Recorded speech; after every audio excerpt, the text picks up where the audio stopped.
आर्यवीर दल राजस्थान के तत्वाधान में स्वामी अग्निवेश जी की द्वितीय पुण्यतिथि आर्य समाज फोर्ट महावीर शाखा उमेद चौक में मनाई गई। कार्यक्रम में संयोजक जितेंद्र सिंह आर्य ने बताया कि 2 वर्ष पूर्व आज ही के दिन गरीबी के मसीहा सामाजिक सरोकार क्रांति के अग्रदूत स्वामी अग्निवेश जी नहीं रहे। इस सूचना ने आर्य जगत के हृदय को गहरा आघात लगाया।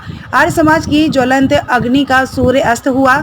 उनका पूरा जीवन नारी, स्त्री, कन्याओं, गरीब, मजदूरों, पाखंड, सामाजिक अज्ञान, अन्याय भाव के खिलाफ संघर्ष में व्यतीत हुआ और उनका अंत भी मजदूरों के हक की आवाज को उठाने के लिए कर रहे आंदोलन के दौरान ही हुआ, क्योंकि वो मजदूरों के हक की लड़ाई लड़ने के लिए आवाज उठा रहे थे। साधारण जीवन से प्रोफेसर बने और फिर शिक्षा मंत्री बने, फिर गरीब मजदूरी अधिकारों का हनन, शिक्षा के अधिकारों से वंचित देख शिक्षा मंत्री का पद त्याग, आर्य समाज से जुड़े और हाथ में क्रांति की मशाल से आगे बढ़ते रहे और करबा बनता गया। कार्यक्रम के मुख्य वक्ता नारायण सिंह आर्य ने सभा को संबोधित करते हुए कहा कि स्वामी अग्निवेश हिंदू धर्म की रीढ़ की हड्डी थे। विश्व स्तर पर धर्म का प्रतिनिधित्व करते और स्वर धर्म एकता की बात करते। वासुदेव कुटुंबकम, ये विश्व एक परिवार है का संदेश देते थे।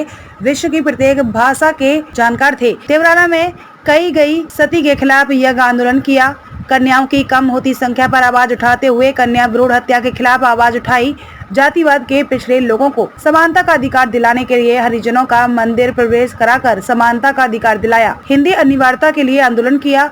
परंपरागत मजदूर रहकर गुलामी का जीवन यापन करने वाले मजदूरों को मुक्ति दिलाने के लिए बंधवा मुक्ति आंदोलन चलाया और इन सब के लिए एंटी कानून लागू करवाए। महर्षि दयानंद सरस्वती के विचारों को घर घर पहुँचाने के लिए विश्व स्तर पर आर्य समाज का मैनिफेस्टो सत्यार्थ प्रकाश भेंट करते और इसी के अंतर्गत जॉर्डन के शाह किंग अब्दुल्ला को तथा रोम की वेटिंग सिटी के पॉप जॉन पॉल को सत्यार्थ प्रकाश भेंट की, जहां सत्यार्थ प्रकाश पूर्णता बैन है और रखने पर सख्त सजा है, वहां ये साहस मात्र स्वामी अग्निवेश जी ही रह सकते थे। एक पौराणिक संत द्वारा नारी, ढोल और शुद्ध ताड़त के अधिकार कहा तो स्वामी अग्निवेश जी ने नारी और शूद्र की समानता के अधिकार की बात करते हुए उनका जोरदार विरोध किया, जिसके कारण उन्हें ये शब्द वापस लेने पड़े। स्वामी जी का जोधपुर में प्रथम बार 3.5 घंटे का भाषण सुन नौजवान प्रभावित हुए और आर्यवीर दल के साथ जुड़कर आंदोलन में शरीक हुए। उनमें राम सिंह जी आर्य, नारायण सिंह आर्य, चांदमल जी आर्य, दया सिंह जी सहित नौजवान में जोधपुर और राजस्थान की कमान संभाली।